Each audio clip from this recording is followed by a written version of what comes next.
पर आज आपण चालू करतो लास्ट टॉपिक 16 नंबर कही सेमी कंडक्टर। तो आज मैं तुमको स्टैंडर्ड 11 का बेसिक पढ़ाने वाला हूँ। स्टैंडर्ड 11 बेसिक, बाद में 12 का चालू हो जाएगा, ठीक है। नाउ देखो, बँड, एनर्जी बँड किसको बोलते हैं? एनर्जी बँड कशाला म्हणतात? एनर्जी बँड पहा, आता ऍटम आहे, ये न्यूक्लियस, ये आउटर मोस्ट ऑर्बिट, न्यूक्लियस के अंदर प्रोटॉन्स रहते, electrons are revolving in outermost orbit. ये जो इलेक्ट्रॉन्स रहते आउटर मोस्ट ऑर्बिट के अंदर, इनके पास एनर्जी रहती। ते जे इलेक्ट्रॉन फिरतात आउटर मोस्ट ऑर्बिट मध्ये, त्यांच्यापाशी एनर्जी असते। एनर्जी असते किती? -13.6 upon n square electron volt. -13.6 upon n square electron volt एवढी एनर्जी असते। समजा आता पहिल्या ऑर्बिट मध्ये तुम्हाला इलेक्ट्रॉनची एनर्जी काढायची आहे। पहिल्या ऑर्बिट म्हणजे समजा हे n1 = 1 घेतलं पहिलं ऑर्बिट, तो -13.6 upon 1 square electron volt energy. Electron volt is the unit of energy. 1 electron volt is equal to 1.6 × -19 joule. हे कन्वर्शन आहे। दुसऱ्या ऑर्बिट मध्ये तुम्हाला इलेक्ट्रॉनची एनर्जी काढायची आहे -13.6 अपॉन 2 स्क्वेअर इलेक्ट्रॉन व्होल्ट। तिसऱ्या ऑर्बिट मध्ये इलेक्ट्रॉनची एनर्जी काढायची आहे 3 स्क्वेअर इलेक्ट्रॉन, म्हणजे यांची किंमत बदलते। दुसऱ्या ऑर्बिट मध्ये n = 2, n = 3 अशा पद्धतीने। तर इलेक्ट्रॉनची एनर्जी आपण या फॉर्म्युल्याने काढू शकतो। हे तुमचं आधीच्या चॅप्टर मध्ये ऍटम मॉलिक्यूल न्यूक्लियर मध्ये, मॉलिक्युलर स्ट्रक्चर मध्ये। तर इथे लक्षात ठेवा, आता what is my energy band. समजा आता हे पहिला ऑर्बिट आहे, हा एक ऍटम आहे, दूसरा ऍटम है, ये दूसरा एटम है, इसका पहला ऑर्बिट है। ये तीसरा एटम है, इसका पहला ऑर्बिट है। और ऐसे बहुत सारे एटम रहने वाले हैं। Substance consist of large number of atoms. तो इसके बाद भी इतनी एनर्जी रहने वाली है -13.6, इसके बाद भी -13. इसके बाद भी सबकी एनर्जी एक ही जगह पे जमा कर दो, उसको बोलते एनर्जी बैंड। यानी first energy band, first energy band यानी कौन सी एनर्जी आएंगी? Range of energy of electron associated with first orbit. म्हणजे पहिल्या ऑर्बिट मध्ये इलेक्ट्रॉन्स आहेत, पहिल्या ऑर्बिट मध्ये असलेली एनर्जी इलेक्ट्रॉनची सगळ्या ऍटमची ती आपण एका ठिकाणी जमा करू, त्याला म्हणतात first energy band. Second energy band मध्ये इलेक्ट्रॉनची एनर्जी कोणती येईल? मग 2 नंबरच्या ऑर्बिटची। समजा हे 2 नंबरचा ऑर्बिट आहे, त्याच्यामध्ये इलेक्ट्रॉनची एनर्जी असेल -13.6 अपॉन 2 स्क्वेअर म्हणजे 4 येते, म्हणजे -3.4 इलेक्ट्रॉन व्होल्ट एवढी एनर्जी येते इलेक्ट्रॉनची दुसऱ्या ऑर्बिट मध्ये। मग याचंही दुसरं ऑर्बिट, याचंही दुसरं ऑर्बिट, असे प्रत्येकाचं दुसरं ऑर्बिट। थोडीफार प्रमाणामध्ये एनर्जी त्याची राहील इलेक्ट्रॉनची, या ऑर्डरमध्ये एनर्जी राहील दुसऱ्या ऑर्बिट मध्ये। ती जी एनर्जी आहे दुसऱ्या नंबरच्या ऑर्बिट मधली इलेक्ट्रॉनची, ती आपण एका ठिकाणी जमा करू, त्याला म्हणतात सेकंड एनर्जी बँड। समजलं ना? म्हणजे range of energy associated with that orbit किंवा associated with that electron in that orbit. इलेक्ट्रॉनची जी एनर्जी आहे प्रत्येक ऑर्बिट मध्ये ती वेगवेगळी केलेली आहे, त्याला एनर्जी बँड म्हणतात। आता व्हॅलन्स बँड आणि कंडक्शन बँड कशाला म्हणायचं? व्हॅलन्स बँड, व्हॅलन्स बँड पहा, आता जसा एटम आहे, ये पहला ऑर्बिट, न्यूक्लियस के अंदर प्रोटॉन्स रहता है, ये पहला ऑर्बिट n = 1, ये दूसरा ऑर्बिट, ये तीसरा ऑर्बिट। समझो 3 ऑर्बिट है ये एटम के अंदर, तो ये जो तीसरा ऑर्बिट है उसको अपन आउटर मोस्ट ऑर्बिट बोलेंगे। इसको क्या बोलेंगे? Outer most orbit. इसके अंदर इलेक्ट्रॉन ऐसा ऑर्बिटल मोशन में है। तो electron in outermost orbit is called as A valence electron. त्याला व्हॅलन्स इलेक्ट्रॉन म्हणतात. जो इलेक्ट्रॉन आउटरमोस्ट ऑर्बिटमध्ये फिरतो त्याला व्हॅलन्स इलेक्ट्रॉन म्हणतात. आणि त्याची एनर्जी आपण एका ठिकाणी जमा करू त्याला म्हणतात व्हॅलन्स बँड. त्याला काय म्हणतात? व्हॅलन्स बँड म्हणतात. पण आणखी शेजारचा ऍटम आहे, याच्यामधलं जो आउटरमोस्ट ऑर्बिट असेल त्याची जी इलेक्ट्रॉनची एनर्जी आहे ती आपण याच्यामध्ये जमा करू, याला म्हणतात व्हॅलन्स बँड. म्हणजे range of energy associated with valence electron. Valence electron की जो एनर्जी रहने वाली है वो जो बैंड में रहती वो बैंड का नाम है वैलेंस बैंड. इसको वैलेंस बैंड बोलते हैं. समझ में आया ना? इसको वैलेंस बैंड समझो. ये वैलेंस बैंड है. वैलेंस बैंड ऐसे बताते वैलेंस बैंड. ये कंडक्शन बैंड, इसको कंडक्शन बैंड बोलते हैं. Conduction band. What is mean by conduction band? आता हे जर लक्षात आलं तुमच्या व्हॅलन्स बँड किसको बोलते? यानी जो वैलेंस इलेक्ट्रॉन्स है, वैलेंस इलेक्ट्रॉन की एनर्जी अपन इसके अंदर कलेक्ट करेंगे, इसको वैलेंस बैंड बोलते. अब कंडक्शन यानी क्या है? कंडक्शन बैंड यानी क्या है? देखो ये एटम है, एटम के अंदर न्यूक्लियस, प्रोटॉन्स, आउटरमोस्ट ऑर्बिट के अंदर electrons are revolving in outermost orbit. जो आउटरमोस्ट ऑर्बिट में इलेक्ट्रॉन रिवॉल्व होता है उसको बोलते हैं वैलेंस इलेक्ट्रॉन. और उसकी जो एनर्जी अपन जमा कर रहे हैं एक ही जगह पे उसको बोलते हैं वैलेंस बैंड.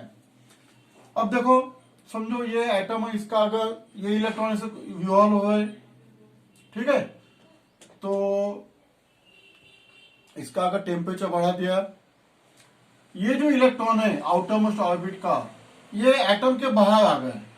एटम के क्या आ गए? बाहर. उसको फ्री इलेक्ट्रॉन बोलते हैं. इसको क्या बोलते हैं? Free electron. और फ्री इलेक्ट्रॉन की जो एनर्जी है वो यहां पे कनेक्ट है. The range of energy associated with free electrons is called as a conduction band. समझूंगे? यानी वैलेंस बैंड के अंदर किसकी एनर्जी है? वैलेंस इलेक्ट्रॉन की. कंडक्शन बैंड के अंदर किसकी एनर्जी है? कंडक्शन बैंड के अंदर किसकी एनर्जी है? फ्री इलेक्ट्रॉन की. समझ में है ना? तो ये हो गया कंडक्शन. और इसके अंदर जो गैप है इसको फॉरबिडन एनर्जी गैप बोलते हैं. Forbidden energy gap. तो मैं जो पढ़ा हुआ ये 11th स्टैंडर्ड का है. तुम 11th स्टैंडर्ड का बुक निकालो, आखिर का चैप्टर सेमी कंडक्टर, उसके अंदर मैं जो पढ़ा हुआ ये पूरी थ्योरी है. समझ में है ना? The gap between energy gap between valence band and conduction band is known as a forbidden energy gap. याला forbidden energy gap म्हणतात. त्याच्यानंतर पाहता कंडक्टर. कंडक्टर यानी the substance through it electric current passes. जिसमें से इलेक्ट्रिक करंट पास होता है उसको बोलते conductor. All metals are the good conductor. तो कंडक्टर के अंदर ये जो कंडक्शन बैंड है ये फुल्ली भरा हुआ रहता और ये भी पार्शियली वैलेंस बैंड. इंसुलेटर और कंडक्टर के अंदर ये जो गैप है ये गैप फॉरबिडन एनर्जी गैप 0 रहती. They overlap to each other. ये ऐसे रहती. कंडक्टर के अंदर they overlap to each other. Forbidden energy gap is 0. Forbidden energy gap ती 0 असते. इन्सुलेटर. इन्सुलेटर म्हणजे the substance through it electric current does not pass. ज्यामधून इलेक्ट्रिक करंट पास होत नाही त्याला आपण इन्सुलेटर म्हणतो. Wood, plastic. इन्सुलेटर मध्ये ही जी गॅप असते ही असते greater than 5 electron volt. Greater than 5 electron volt ही फॉरबिडन गॅप. फॉरबिडन गॅपचं काय सांगितलं मी? Energy gap between conduction band and valence band is called as a forbidden energy gap. Insulator के अंदर ज्यादा रहती, 5 इलेक्ट्रॉन वोल्ट से ज्यादा रहती इंसुलेटर. अब देखो ये अपना चैप्टर है सेमी कंडक्टर. चैप्टर का नाम क्या है? Semiconductor. It is a intermediate stage between conductor and insulator. ही मधातली स्टेज आहे. कंडक्टर आणि इन्सुलेटरच्या मधातली स्टेज आहे त्याला म्हणतात semiconductor. semiconductor two types: intrinsic semiconductor and extrinsic semiconductor. Semiconductor म्हणजे it is the intermediate stage between insulator and conductor. Intermediate state between insulator and conductor. Conductor आणि इन्सुलेटर यामधली मधली स्टेज आहे, त्याला सेमीकंडक्टर म्हणतात. Semiconductor are two types: intrinsic semiconductor, extrinsic semiconductor. Intrinsic semiconductor म्हणजे pure form of germanium and silicon. Pure form of germanium and silicon. Germanium आणि silicon हे जे आहे हे प्युअर फॉर्म ऑफ कंडक्टर आहे, हे लक्षात घ्या. जर्मेनियम आणि सिलिकॉन. तुम्हाला माहित असेल जर्मेनियम आणि सिलिकॉन व्हॅलन्सी वगैरे समजलं की नाही.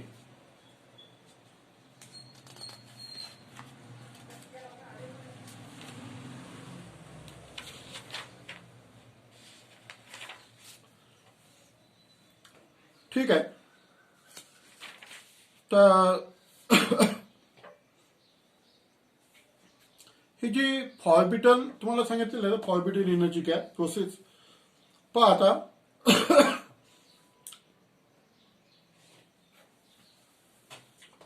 आता जर्मनियमचा विचार करतो तर पहिले देखेंगे आपण intrinsic semiconductor. Pure form of germanium and silicon is called as intrinsic semiconductor. देखो ये जर्मनियम है, देखो उसकी फिगर में ऐसे दो टाइप की निकालता है.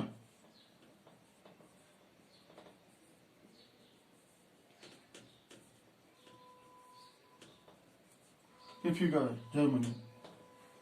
जर्मनियम हा टेट्राव्हॅलंट आहे, टेट्राव्हॅलंट ऍटम आहे. टेट्राव्हॅलंट नाव लक्षात घ्या, ऍटम.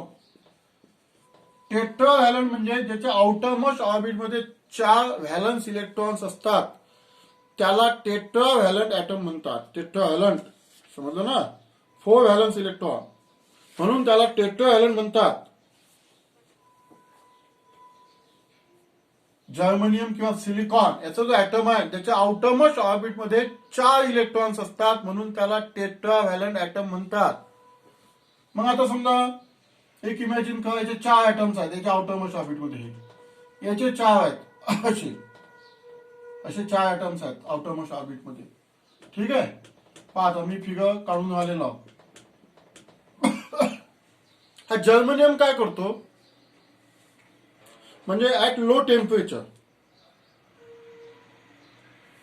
टेम्परेचरला, ठीक आहे, ऍब्सोल्यूट झिरो टेम्परेचरला, लो टेम्परेचरला हा जर्मनियम क्या करतो, नेबरिंग एटम जो रहेगा नेबरिंग एटम के साथ में कोवैलेंट बॉन्ड फॉर्म करता है. यानी एक एटम, एक जो है ये एटम का जो एक इलेक्ट्रॉन है, एक इलेक्ट्रॉन ये एटम का, एक इलेक्ट्रॉन ये एटम का, एक इलेक्ट्रॉन ये एटम का, एक इलेक्ट्रॉन ये एटम का, ऐसे कोवैलेंट बॉन्ड फॉर्म हो जाता है. ऐसे कोवैलेंट बॉन्ड फॉर्म होऊन जाते. म्हणजे आपण व्यवस्थित फिगर काढू आता. समजून घ्या. Semiconductor two types: intrinsic, extrinsic. Pure form of intrinsic semiconductor म्हणजे जर्मनियम आणि सिलिकॉन.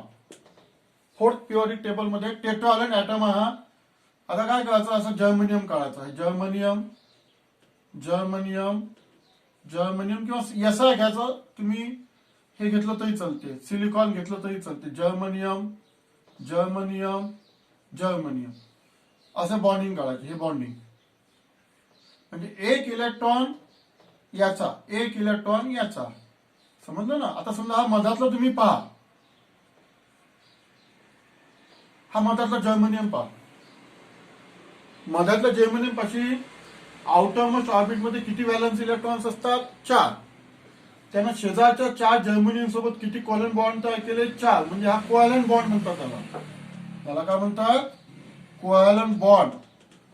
यांनी काय केलेलं आहे, एक इलेक्ट्रॉन याचा एक इलेक्ट्रॉन याचा. By sharing one each electron of neighbouring atom and form a 4 covalent bond. म्हणजे शेजारच्या जर्मेनियमचे एक इलेक्ट्रॉन शेअर करून त्याने कोव्हॅलंट बॉन्ड तयार केले अशा पद्धतीचे. समजलं?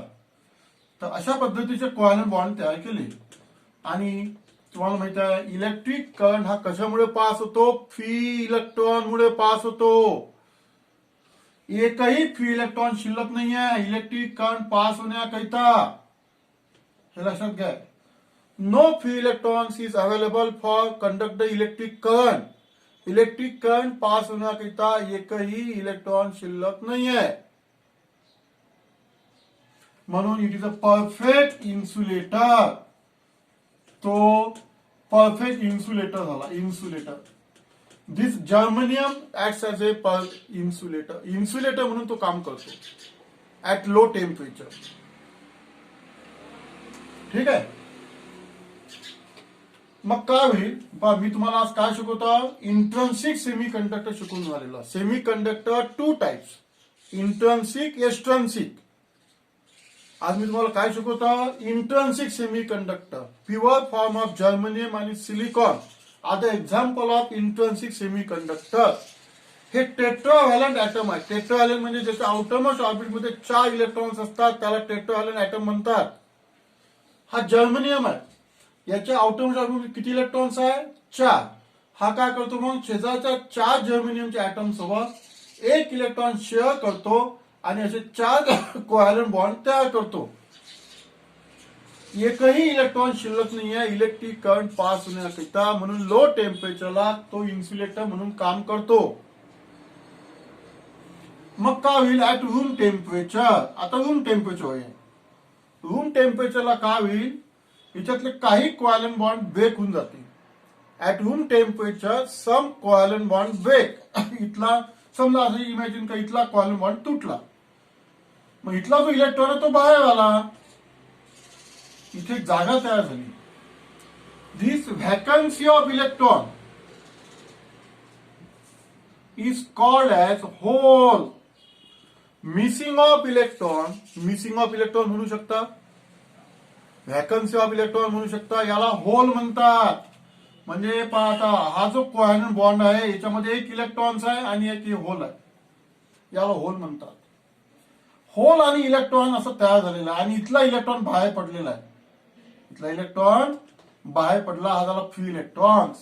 हा झाला फ्री इलेक्ट्रॉन. तो कोव्हॅलंट बॉन्ड मधून बाहेर पडलेला आहे. टेम्परेचरच्या इफेक्टमुळे त्याला फ्री इलेक्ट्रॉन्स म्हणतात. आणि तिथे एक रिकामी जागा तयार झाली इलेक्ट्रॉनची, त्याला म्हणतात होल. त्याला काय म्हणतात? Hole. Vacancy of electron is called as a hole. Is called as a hole. याला होल म्हणतात.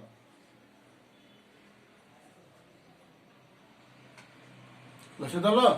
होल इलेक्ट्रॉन पेअर तयार झाली. होल इलेक्ट्रॉन पेअर जोडी तयार झाली होल आणि इलेक्ट्रॉनची. अशा पद्धतीने काही प्रमाणात असे कोव्हॅलंट बॉन्ड तुटतील आणि होल इलेक्ट्रॉनची जोडी तयार होईल. होल इज अजून ए पॉझिटिव्ह चार्ज. जसं आपण इलेक्ट्रॉनचा कोणता चार्ज कन्सिडर करतो? Negative charge.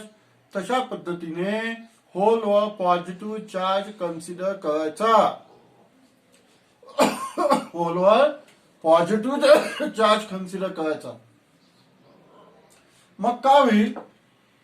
आता काय होईल की हिच्यातलं जे होल आहे म्हणजे इथलं समजा आता इथला इलेक्ट्रॉन आहे, इथलं समजा कोव्हॅलंट बॉन्ड आहे, इथला इलेक्ट्रॉन हिच्यात जम्प घेईल.